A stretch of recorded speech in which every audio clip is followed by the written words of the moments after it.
Welcome back to Gale Force Winds Season 5.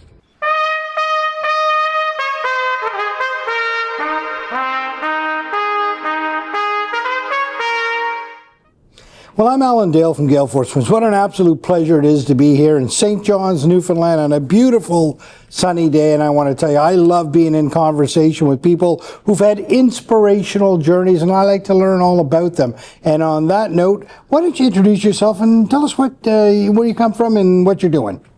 Sure. This is Nevra Sener. I'm from Istanbul, Turkey. 4 years ago, as an international student, I started my Master's of Education degree at Memorial University, and I couldn't believe that it's 4 years already. And from Istanbul, I and my husband moved to Canada, St. John's, and complete my Master's, and then decide to settle in that lovely province in St. John's, and in that province, so, here I am. Nevra, tell me a little bit about your town in Turkey and how you grew up. Mm-hmm. So I grew up in Istanbul. So Istanbul is the... So not a town then, more of a city. Yes. More of a city, really. We can talk about 60 million population, Okay. which is different than St. John's, I can say. So I grew up in Istanbul, Turkey. I'm the youngest kid in my family. I have an older sister, and my parents are also immigrants as well. My mom's side is from Macedonia, and my father's side is from Greece and Bulgaria. So immigration is a thing in our family, and I lived in Germany for almost 10 years, so we are all over the world. And yeah, living in Istanbul and growing up that culture, it was a fantastic experience, I can say. In our community, we have very close knits in our society, with our family, with our friends. So different than Canada, it's much more collective, I can say. Mm-hmm. So being we is more important than being I and our personal goals, for sure. And I just want to mention the historical beauties of Istanbul, but the food as well. So we have great food, and I can say I'm missing Turkish food, Turkish cuisine a lot here. So mom and dad were Greek and Macedonian, right? Yeah. Very similar, mm-hmm. right? Many would argue almost mm-hmm. the same, right? Macedonia and Greece, very similar. Mm-hmm. Talk to me about sort of how they brought their culture into your life growing up in Turkey. That's a great question, thank you, because when I studied psychology over years, I just realized some nuances or the reason for certain behaviors. Like, we have always stock in our home. Like, if we have just one pack of coffee, we never have one pack of coffee. We have 2, 3, because just in case. Or let's say my mom and dad, we never have a spring cleaning in our home. We always keep the things, like I have 3 black shirts. Okay, I couldn't throw it up, I can store it. So when I studied psychology, I just understood that, okay, this is just because of that cultural background and that history in family about immigrating from a country to the other one. Because it was during the war times or Cold War times, and especially my grandparents had very difficult and challenging times to build a new life. So I can say I'm the second generation of that immigration flow. So yeah. Now I can understand some attitudes, some behaviors in my genes or in our family, I can say. And you're right. I mean, when you think about sort of generational immigration, mm-hmm. things are baked into the way you approach life. You don't approach life as if you were just always from this place. Am I right? Absolutely, you are right. But in my case, I'm just the opposite. I couldn't define myself as a minimalist, but I don't want to store anything. Let's say, if I don't wear this for that season, garbage, or if it's in a good condition, donate this. So I don't want to store anything in my home. I have very few furniture. I think this is the moment that I learned all the dynamics and I decided to build my style. Right. So growing up in Istanbul, beautiful big city, were you involved in sports? What type of things were you involved in as a kid? I always like playing with my like classmates or so, but I really like leading all these like games. Since primary school, maybe earlier than that, I always like talking to people, listening to them. I was always the kid that I was proposing solutions or new suggestions. So I think my career was, determined at that time, but I really like social network and social communications. Such as I don't like building up like puzzles, jigsaws or Legos. No, I couldn't do that. I don't have that patience, but I can talk to people, I can facilitate training sessions. I think the communication is my thing. So I really like communicating with people. I really like talking a lot, as you can see right now, and I really like listening people. So this interpersonal communication means a lot to me. Right, that interpersonal communication, it's funny how some people are different, right? You can meet engineers and things that are very focused on having their hands and doing things, and they might lack this particular piece, and then other people have this piece but lack that ability to do that. It's funny how we're all different, and that's what makes it all so beautiful. For sure, I never imagined myself like becoming an engineer or so. The reason is not, okay, I cannot do that task, but I really like human interactions.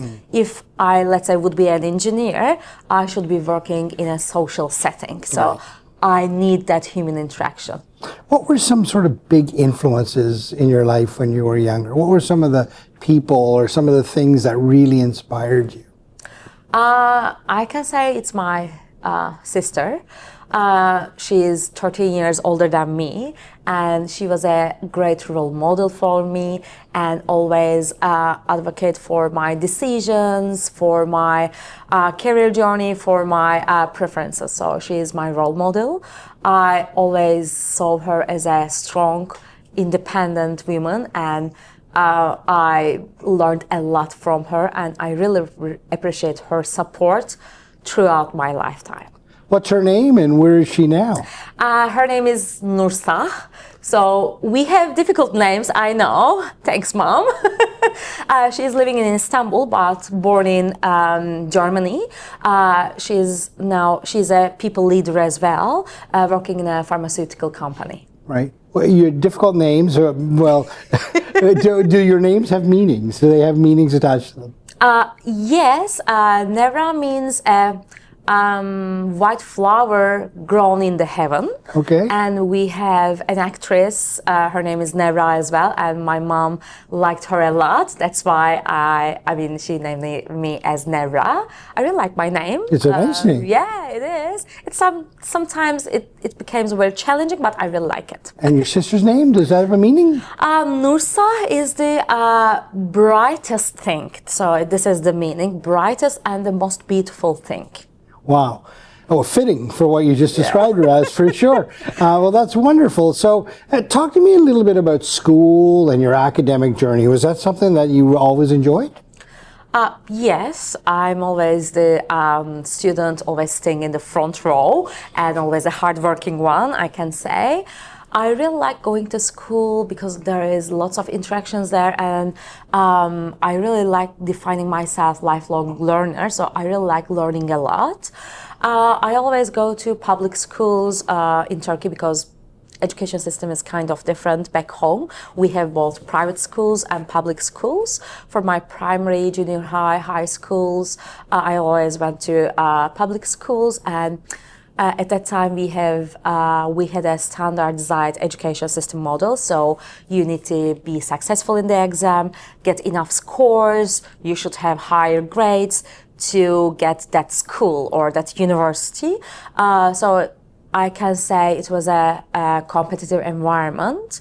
There was pros and cons of that environment. As I was a successful student, I didn't feel that the negative sides or cons of that system. But when I became the educator and working in education system, I can understand that how this standardized system may be problematic for certain students and certain families for sure. And after graduating from the university, I have guidance and psychological counseling degree. I worked in a school environment, specifically junior high and high school students, as a counselor, as a assistant principal, as a psychology teacher for almost 10 years. Wow, and this was all in Istanbul? Yes, all in Istanbul. Istanbul, big, vibrant city. What are some of the sort of things, the conversations that you would have been involved in as a guidance counselor helping people? As I was working with junior high and high school students a lot, it's the exam anxiety, I can say, or the, let's say, career tips or building a career pathway for students, and plus families as well. Because these young people are deciding their majors, their universities, abroad or in Turkey. So understanding their strengths and understanding their skills need to be growth. Family engagement is a thing as well. So I work closely with students and their families during my professional education career there. And also I always focus on social emotional well-being of students, because in that competitive world, we need to take care of their mental health. We need to build their self-care routines, because most of the time families and students are just focusing on that exam, that grade, that score, which is not helping for their mental health. So my first students, which I worked them through my career, so I met with them when they were in grade 5, and when they graduated from the high school, I just said hello to them, and they just graduated from the university. Some of them became guidance counselors and psychologists, and now they are my friends, and this feeling is amazing. Wow. You mentioned your husband. When did you two sort of meet, and how did that evolve? That's a great story. So he was a former teacher as well. He's the high school chemistry teacher. So during my university education, I think it was year 2nd or 3rd, not sure. I'm talking about 15 years ago. I just started my internship with in an educational institution. So he was the chemistry teacher there.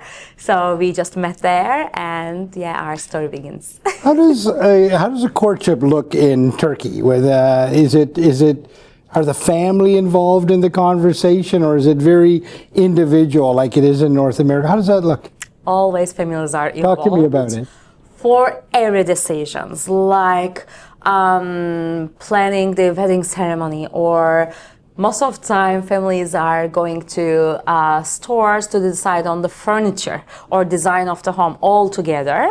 We didn't do that because both my husband and myself, we are much more individualistic. And when we get married, I was like 27 and he was almost 32 or so. So we just want to make all the decisions. But of course, we said yes to some things, right, to please our families, because yes, we both grew in Turkish culture, so it's super collectivistic. We don't want to all exclude our families. So yeah, it's totally different. When I moved to Canada, I see the wedding ceremonies like 50 people or so. So our wedding ceremony was kind of small in Turkish context, but we have 250 people in our wedding ceremony.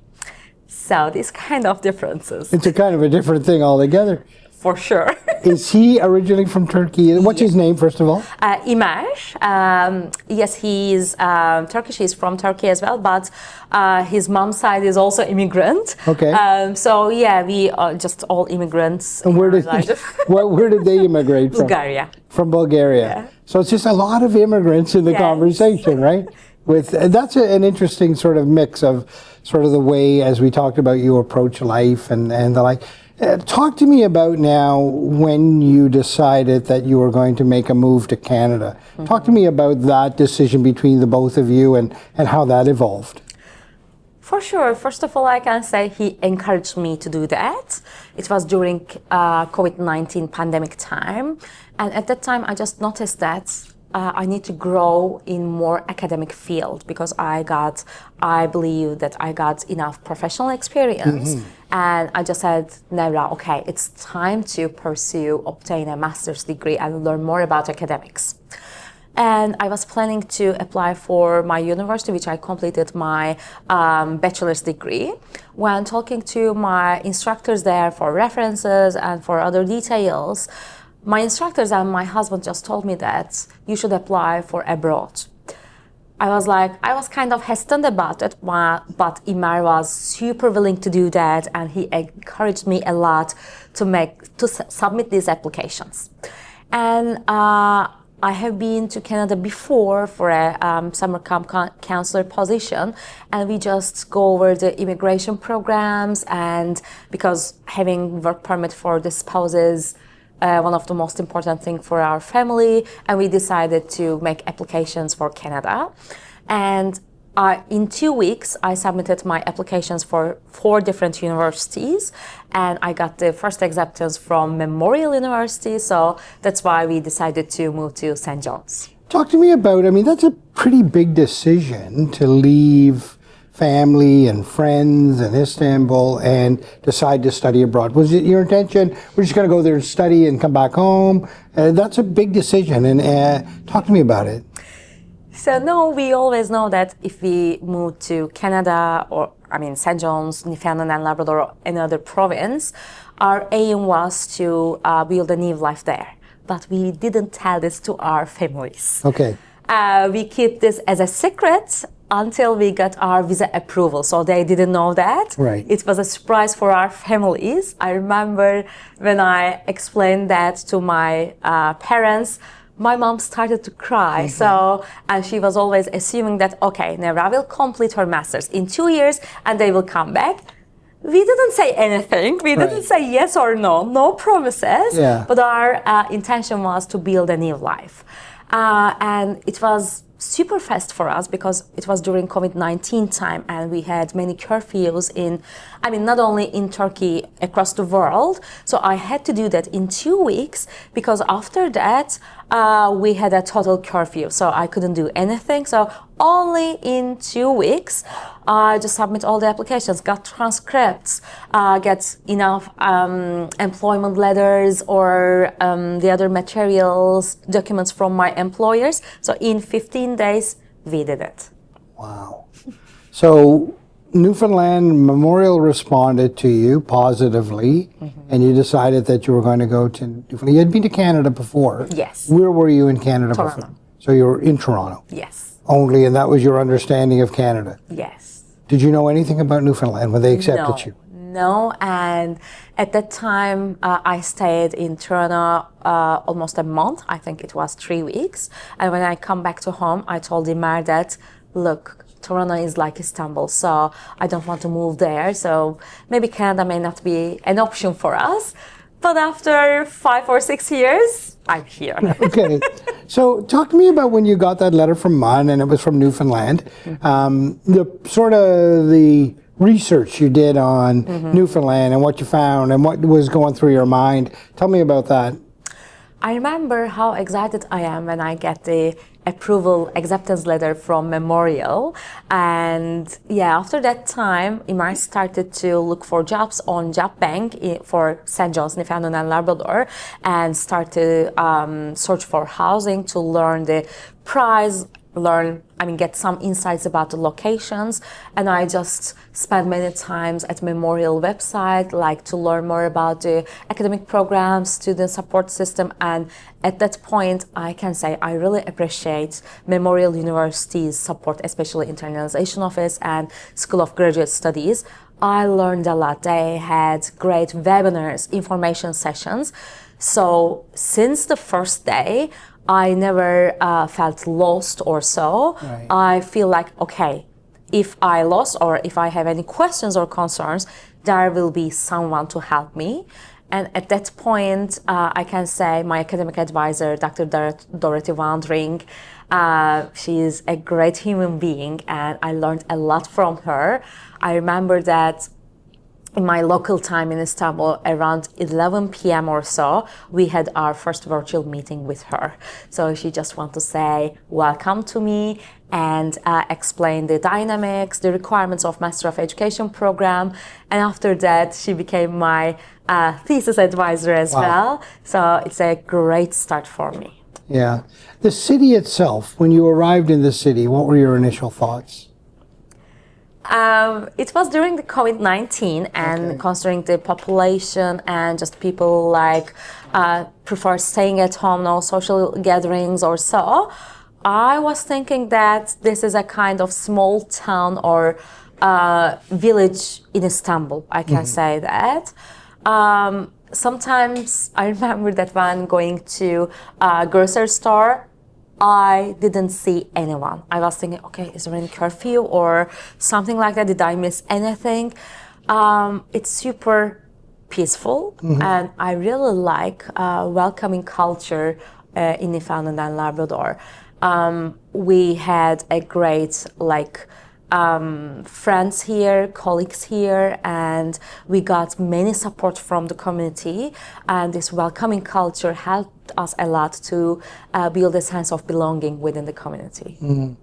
So you went off to school and everything was great there. What did your husband, how did he make the transition? Talk to me about that. Yeah, so I think it's more difficult for him because I was a student one, and at the university there are many support systems, networks, and it was obvious for me that for 2 years I will be studying. But for him, it's a huge, leaving the comfort zone, huge change in terms of career, personal life, communicating in English at that time. His English was good, I can say advanced, but he wasn't feeling super confident about that. He started his journey in the kitchen. Still, he is doing the the catering things, but different capacities. I think cooking and creating new recipes this is his passion. Okay. Throughout that 15 years, he always likes cooking, trying new foods, creating recipes. And when we moved to Canada, of course, he needed a job. But luckily, he found a job in the kitchen, and he followed his passion, and now he's the catering supervisor in St. John's, and still he likes cooking, which I'm super happy about that. So where does the cooking come from? A chemistry background. I can understand he must like recipes. He must like to follow recipes. I think this is helping him a lot. Yeah. But he always likes cooking.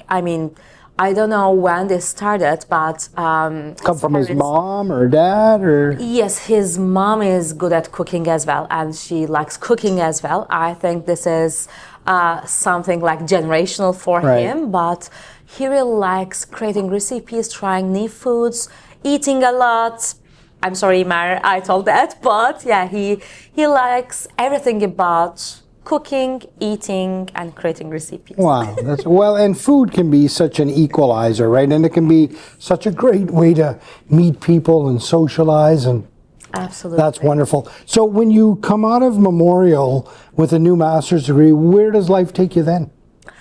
So it was in education. I focused on curriculum, teaching and learning studies. This was my stream. It was thesis based. And I focused on classroom assessments and restorative justice practices in Newfoundland and Labrador. I'm very proud of myself to complete my thesis in that field with two amazing people. One is Dr. Dorothy Wandering, the other is Dr. Andrew Coombs. So it was a great learning experience for me. And after that, I just decided combining my education, counseling background as a newcomer and support for newcomers. And my professional experience started at Association for New Canadians at ANC in Ukraine Services team. I was with the team for 1.5 years, I believe, and it was a great learning experience. I really like my team there. I really like my job doing there, like supporting newcomers, helping them for their integration and settlement process. It was amazing. And after that, I continued with my career in my role at Canadian Mental Health Association, which I really enjoy and like it a lot because it's a great intersection to use my counseling skills related to mental health, training facilitation, and helping newcomers. So it's a perfect fit for me, and I'm so glad to leading my program for newcomers and working with that amazing team at CMHA. Well, I mean, to the newcomer point, you come from quite a background of newcomers. It seems to be intergenerational. Talk to me about Newfoundland and Labrador's approach to accepting newcomers from your point of view, not only as somebody who's come, but somebody who's worked in the organization with a large group of people. Talk to me about it. I can say the most important thing for newcomers is that welcoming culture. So I see them in personal interactions or Facebook groups. So the residents of Newfoundland and Labrador are welcoming, and they are super open to learn about different cultures and helping all newcomers a lot, which is a huge relief for newcomers. As you can guess, building a new life in a new country, it's not an easy thing. So that support, that network, I'm not talking about only the financial support, I'm talking about social and psychological and emotional support as well. The other thing is, of course, it's not easy to settle down in a new country, and Newfoundland and Labrador is a kind of smaller province compared to some other provinces. So the two important considerations for newcomers is employment and housing. As we are a smaller community here, smaller province, of course employment opportunities would be limited time to time. Of course, your personal skills, your professional background, your experience, and your occupation by itself, it's a game changer. We know that, let's say, healthcare and education is the most demanding jobs here in our province.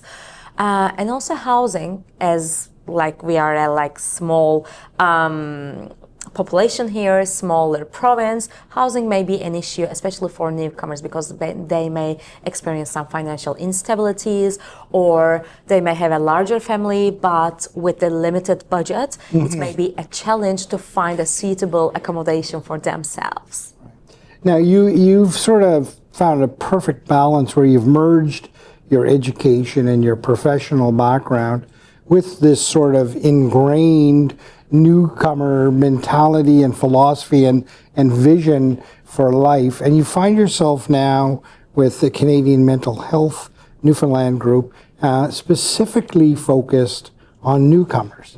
Talk to me about your work right now and why that's so rewarding. The project itself, Steering Success, Mental Health Education for Newcomers and Employers, is a great initiative.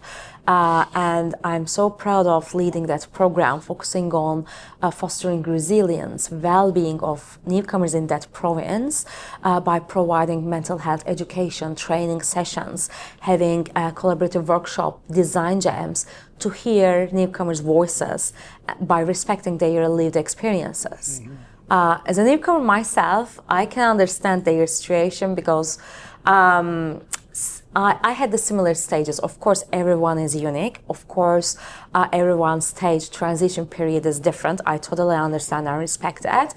But I had the similar experiences. So that's why working with newcomers provide insights about that. And in this event, sharing my own story, it's a great thing to encourage them, to inspire them in their immigration and settlement journey. And I love that not only are you focusing on newcomers and giving them tools and passing on previous experiences and stuff to help them through their journey, because it is as you say, it's complicated and it can be a little bit choppy and takes a lot of courage to do what they've done to come to a new country. Everything that they bring to the new country is remarkable. But I also like that you're focusing on employers, so helping Newfoundland employers sort of be prepared and help them better understand these new people that are now working with them and sort of their background. Talk to me the importance of that, making sure people, and the acceptance of employers to sort of embrace this conversation.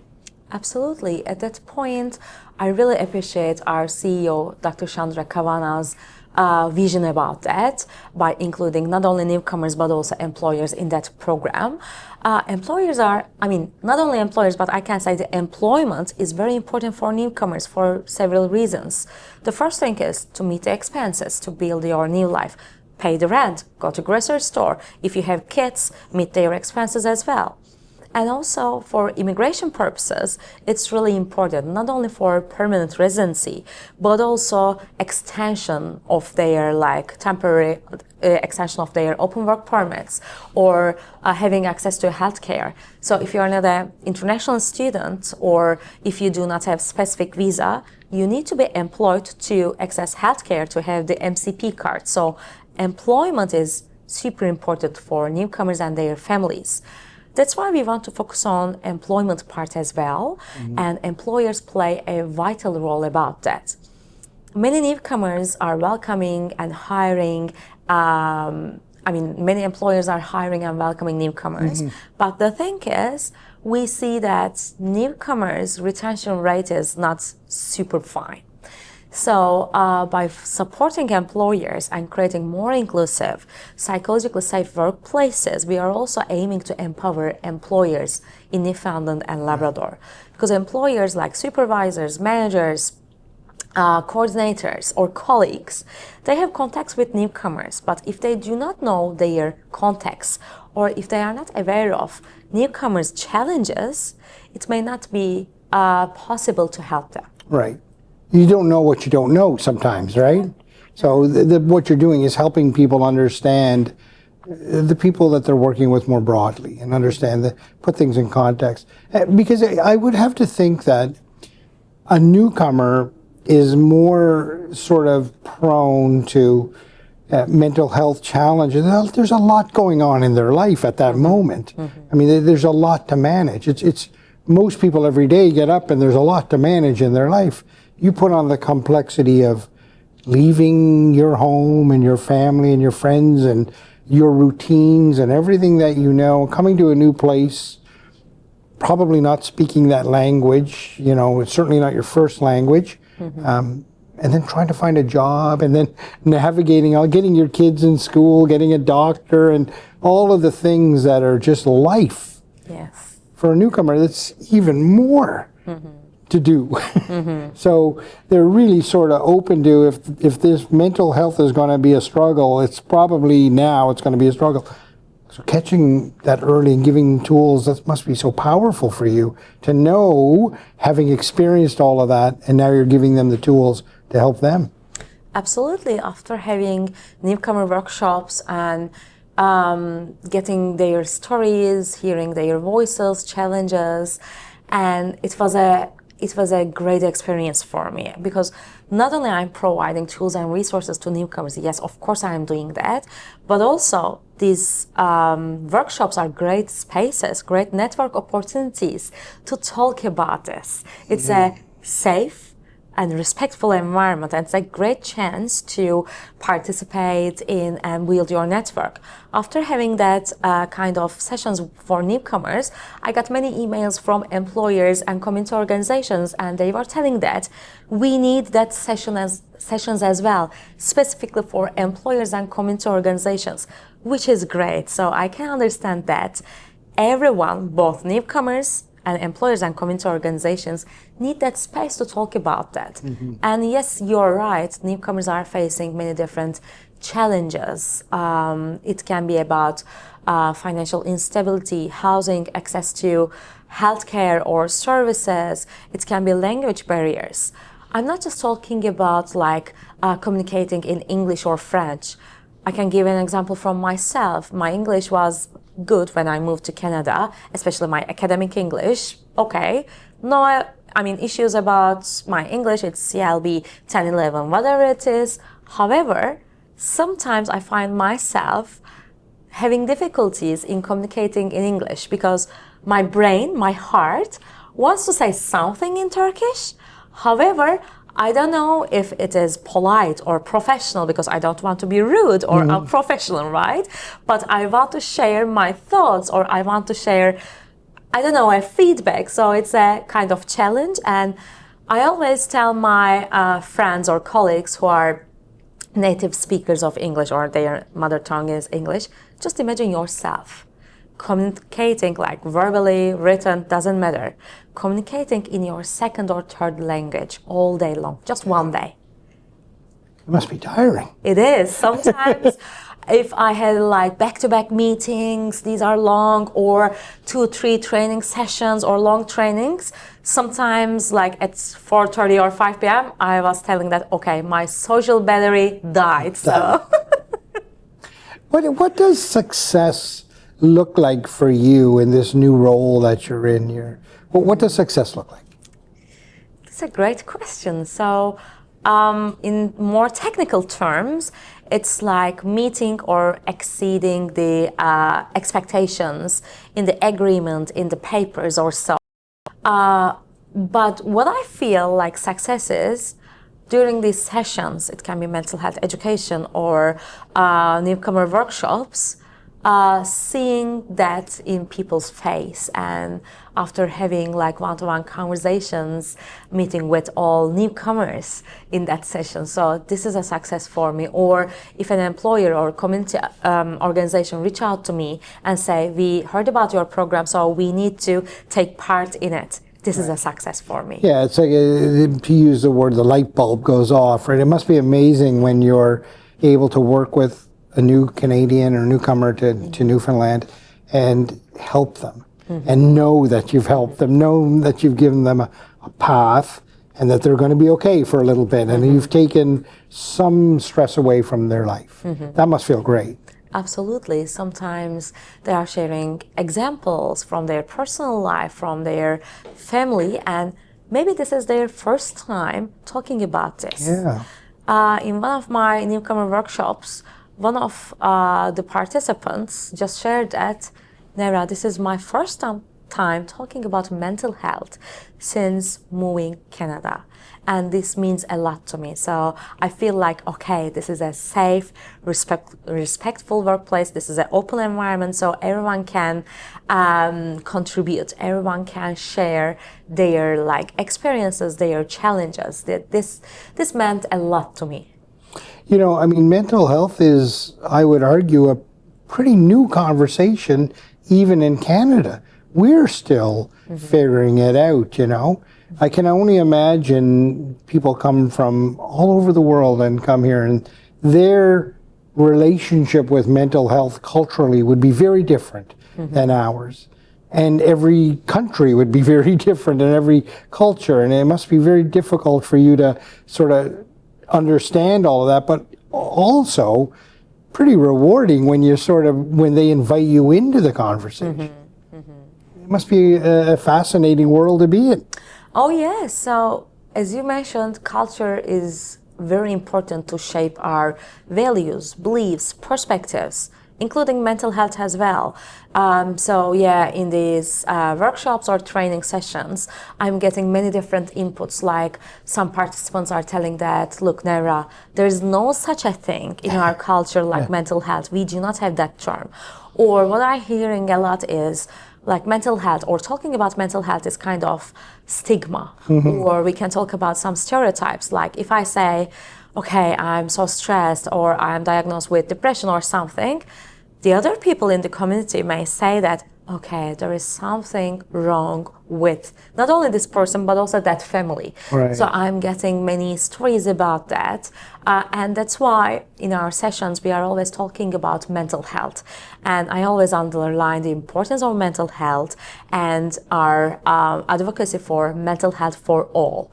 And I share great insights, information from what CMHA is doing, because we have many different programs, like we have Steering Success for Newcomers, we have Child and Youth programs, we have Harbor Strong for men's mental health. So to provide more insight, more resources about mental health to build a foundation.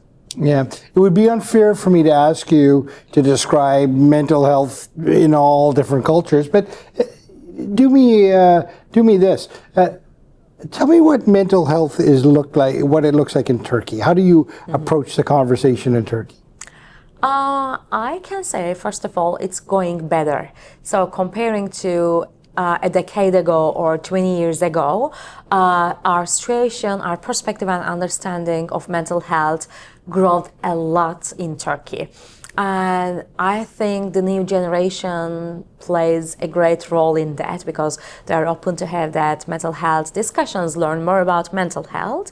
But let's say my parents and the older generations, they have some like biases about talking mental health or so. Their idea is that if I couldn't resolve my problems about mental health or mental health issues, no one, like psychiatrists, counselors, social worker, they couldn't help me.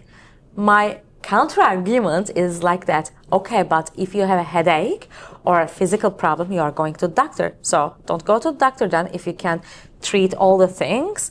At that point, this is a kind of eye-opening for them. But I'm pretty sure in the upcoming years, it will be better understanding about mental health and people would be willing to get help and willing to talk more about mental health and well-being. Yeah, it sounds like Turkey is on a similar path to Canada in terms of sort of evolving the conversation around mental health. I'll ask you this question. How does mental health work or how is it discussed in a collectivist culture as opposed to an individual culture? Talk to me about that. Yeah, sure. So in collectivistic cultures, as we have like close relationships with our friends and families, most of people are preferring to share their mental health challenges, let's say, to their social network, like families and friends. Sometimes it may be helpful if we are not talking about a severe situation, but sometimes it's a great idea and super helpful to get the professional help. But in collectivistic cultures, I can give an example from Turkey, people may try first their social networks, and after that they can seek support or they can see a mental health professional to get help. So they look at home first, and then they go to look for professional help. But in the newer generation, younger generation, it's changing because they want to keep things separate. Okay, this is my social network, but this is for myself, or this is for mental health, or this is for psychologists, or they want to keep the things separate. Yeah, that sort of sounds more like an individual piece, doesn't it? Yes, it's the dynamics are changing, not only in Turkish culture, but across the world. So, I mean, the challenges in financial situations or competition or very busy life in terms of like living big still life, especially in Istanbul, and competitions or very busy work schedules at work. So people people just start living alone, focusing on their personal goals, personal lives, because at a certain point they don't have time to spend it for their friends and family. So we can see the changes. I mean, you've had an incredible path to get to where you are now, and you're doing wonderful things. You're making quite a difference, and I know you are because I've been in conversation with mental health in Newfoundland here for a number of years now, and good things are happening, and you're a big part of that. If you were to look over the horizon and look to, what are you excited about in the future, both professionally and personally? What does life look like for you? So I can start with the professional one. It's easy.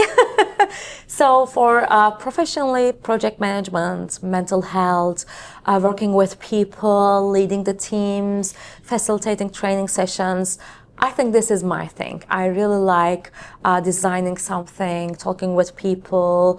I really like that, and I would like to stay in project management by using my mental health background, counseling skills, my educator identity as well. I really like that a lot. So I can say let's say this is the general way of saying, in 5 years, I can see myself helping more newcomers or different groups, I can say, to thrive, to learn a lot. And I'm very willing to learn and grow together, because I always advocate for we are stronger together. So any kind of community outreach initiatives, mental health initiatives, programs, projects about this, this is really exciting for me. For personally, I'm very happy about my life in St. John's, Newfoundland and Labrador, and I want to continue my life with my family, with my lovely husband, and with my lovely cat Jingle in that province, in that city. I really like everything about here except the weather. I'm just talking about the winter because I haven't seen that much snow during the winter back home for sure. So I just want to continue my life by inspiring other newcomers, helping and supporting newcomers, and seeing that I'm also contributing a stronger, more welcoming, inclusive and psychologically safe workplaces and community. Have your family been over to visit you in Newfoundland yet? No, not yet. Is that sort of something that you see in the future? Absolutely, why not? Yeah. So it has been 4 years and I haven't been to Turkey since then, and they haven't been there. So for 4 years, I haven't seen them in person. So we are planning to visit our family and friends hopefully next year.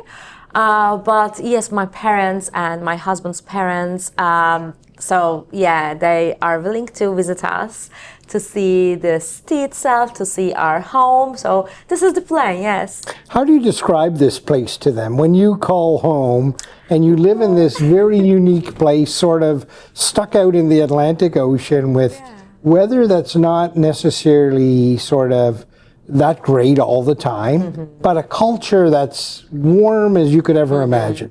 How do you describe it to them? So we always having like FaceTimes, and we are sending photos, videos to help them visualize our like living environment, our home, our city. But I always say, because in Turkey we have islands as well. Just think that island, but it's a city, so by the ocean.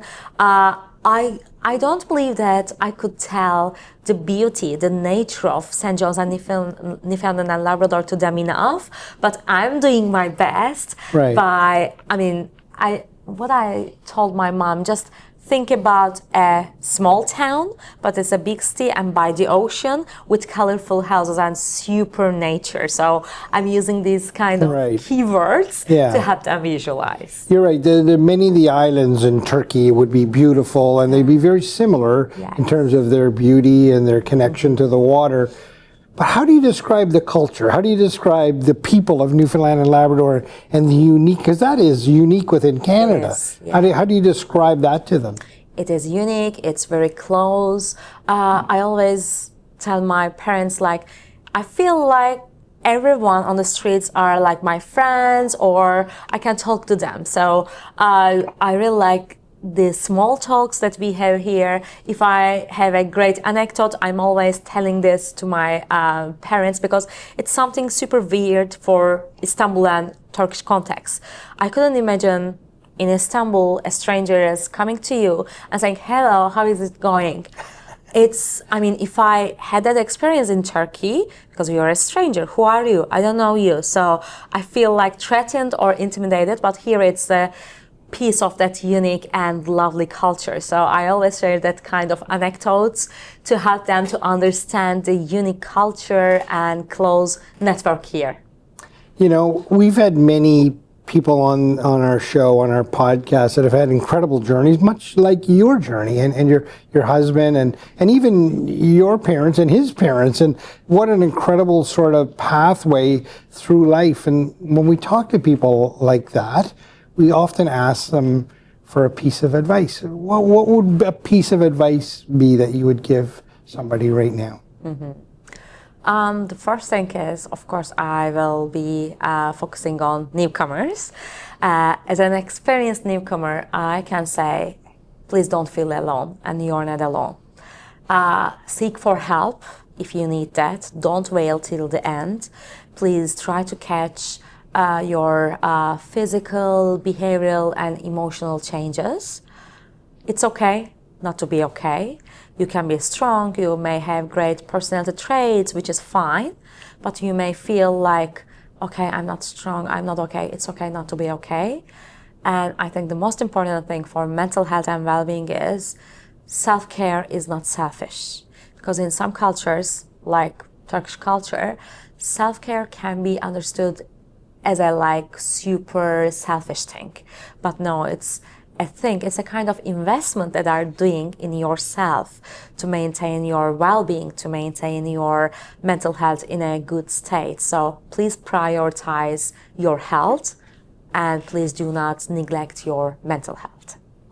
Thank you. Well, what a wonderful conversation. I want to tell you what generation after generation of this family traveling around the world to find themselves here and never sitting in St. John's, Newfoundland, to give so much back to our community. What an inspirational conversation. I can tell you this, the world needs more people like Nevra. So thank you very much. Thank you. Thank you for tuning in to Gale Force Wins. That's Gale Force Wins, WINS.com.